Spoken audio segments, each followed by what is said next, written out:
The Continental Free Trade Area is a brainchild of the African Union, and it has a lot of potential to increase intra-Africa trade. But a lot needs to be done to ensure that it's a success. One, when you look at the intra-Africa trade today, it's concentrating a lot on trade liberalization and increasing trade among African countries.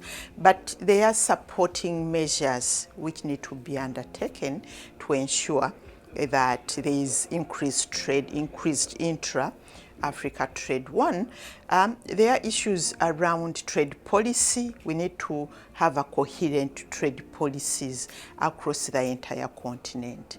There are issues around trade facilitation, harmonizing the customs borders, administrative custom issues. Those are also very important.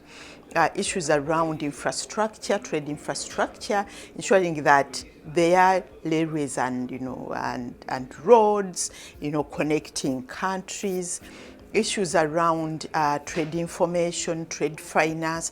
So there are the supporting measures which are needed to ensure that the Continental Free Trade Area is working. But I think most important of it also is about increasing production and productivity and ensuring that we go up the value chain so that countries are not just exchanging commodities, like coffee, tea, cotton. For me, if the African Union and African governments can be able to address some of those issues, I think the CFTA would be a success.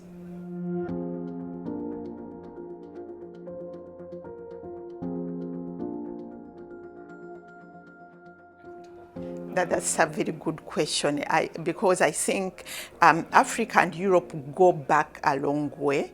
Africa and Europe have been trading for a long time.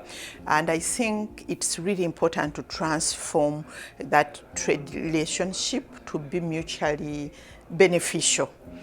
Because today, for a very long time, going way back down history, Africa has been exporting raw commodities to Europe, So I think any measures to address the trade relationship between Africa and Europe should address the issue of commodity dependence to ensure that African countries can be able to export value-added products, because that commodity dependence is the root of the poverty in Africa.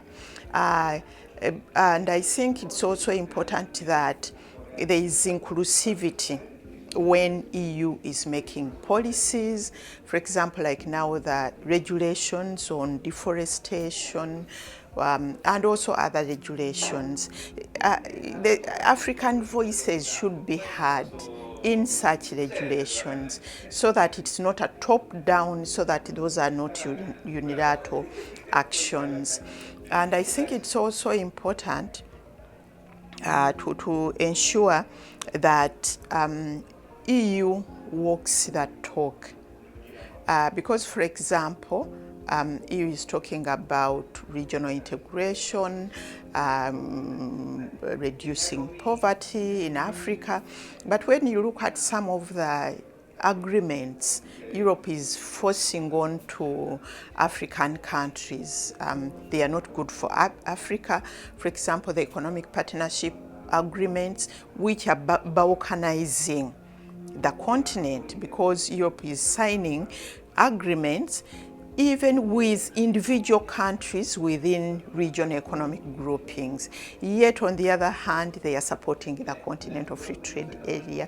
They are supporting regional integration. So Europe should walk that talk, but also have inclusive policy making.